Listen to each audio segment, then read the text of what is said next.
कृष्णाय नमः। श्री गोपी जन वल्लभाय नमः। 252 वैष्णवन की वार्ता 123।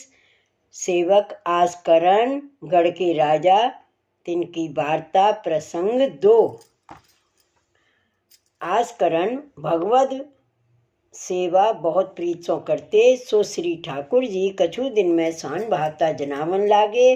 तब आस्करण सेवा समय तो स्वरूपानंद को अनुभव करते। तब आनंद पावते। पाछे अनवसर में विप्रयोग क्लेश को अनुभव करते और मानसी सेवा ही नित्य करते।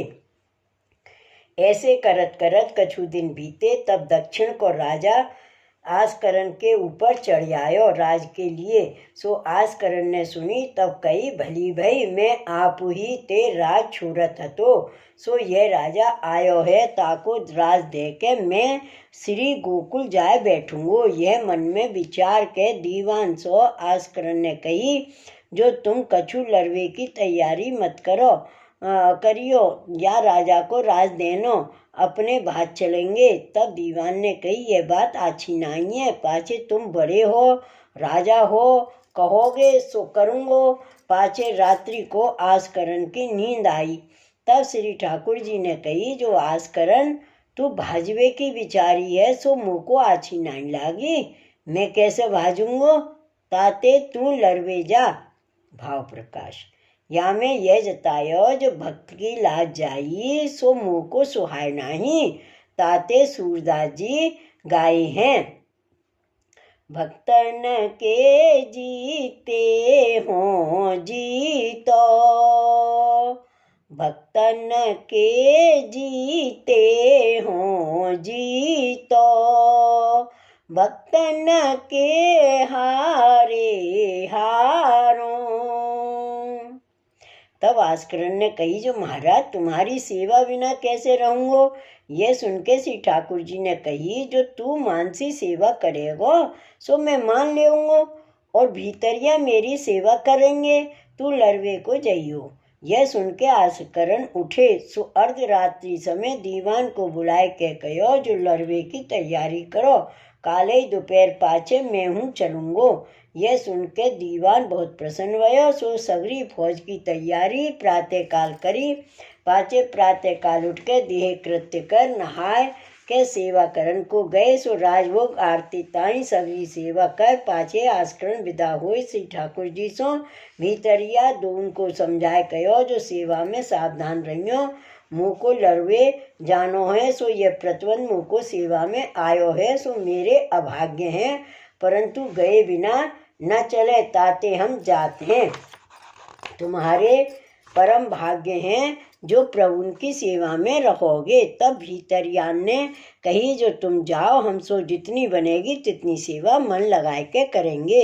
तुम काहू बात की चिंता मत करियो।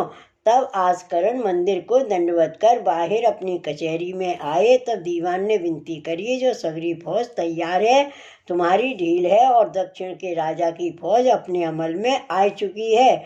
यह सुन के आस्करण ने अपने घोड़े पर सवार हो के ऊ राजा के सन्मुख चले। सो कोस दोई को बीच रहो। तब ऊ राजा ने कही, काले ही लड़ाई लेऊंगो। सो आस्करण ने हूँ डेरा वहाँ किए। पाछे रात्रि रहे। पाछे प्रातः काल आस्करण ने दीवान सो कही, जो मैं दोपहर पाछे लड़ूंगो, जो बीच में ऊ राजा लड़े तो तुम लड़ियो। तब दीवान ने कही, जो आज छो पाछे राजा तो नहाय के मानसी सेवा करन बैठियो।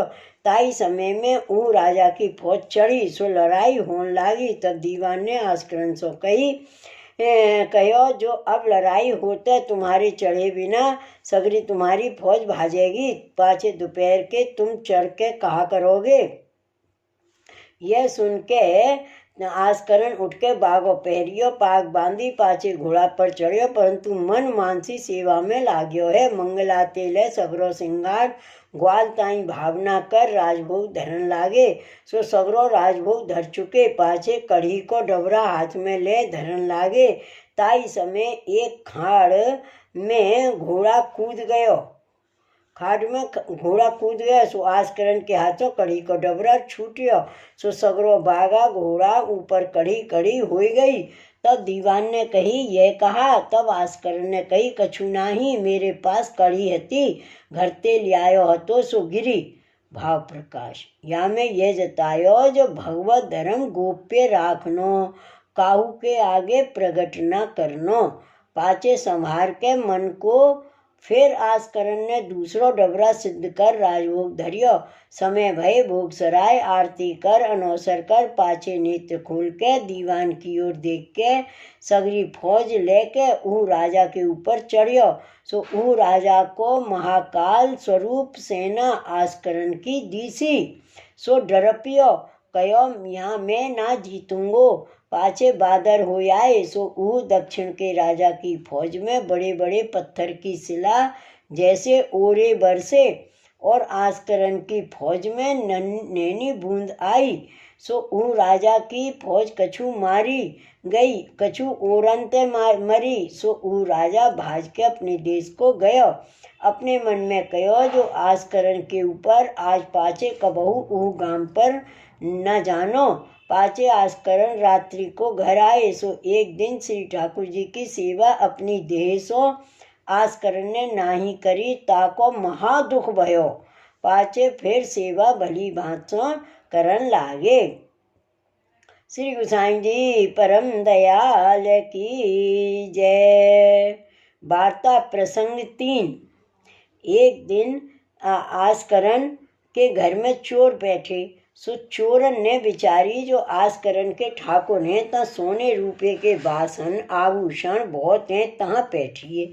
सो एक दिन एक चोर दर्शन में आयो। सो रसोई घर में बैठ रहो। सो शीतकाल को दिन हतो। सो राजा घरी चारी रात्रि पाछली रही। तब नहाय के मंदिर में गई। सो वहाँ जाए के मंगला करी। तब चोर ने बिचारी जो यही राजा को मारिए तो गहनो वासन हाथावे। तब चोर ने तीर मारी। सो आस्करन की पीठ में लग के पेट की राह पार निकल गई, परंतु आस्करन को कछु देह की सुध नाही। ऐसो मन सेवा में तत्पर भयो। सो व्यसन अवस्था सिद्ध भई, ताते देह धर्म बाधा नाही किए। देह अनुसंधान छूटियो, ताई समय दो भीतरिया आए।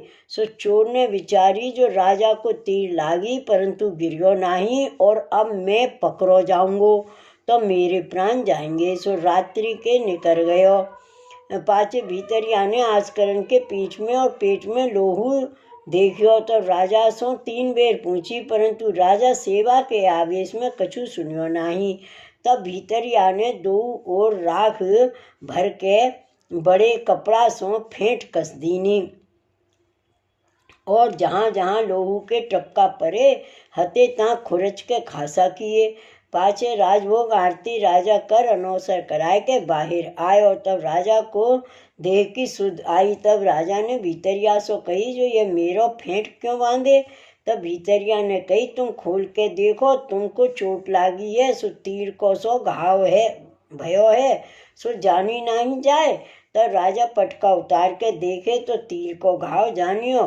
तो राजा ने कही ये चोर कोई आयो तिन्ने मारियो है। सो अब यह गांव छोड़ के श्री गोकुल जाए तो आछो, परंतु श्री ठाकुर जी की आज्ञा हुई तो जायो जाए। तो श्री गोकुल जाए, सगरे द्रव्य को त्याग कर एक झांपी में प्रभु को पधराए के विरक्त होई के रहूं, मानसी सेवा करूं, जा में कोई चोर ना आवे, काऊ सो बोलनो ना पड़े।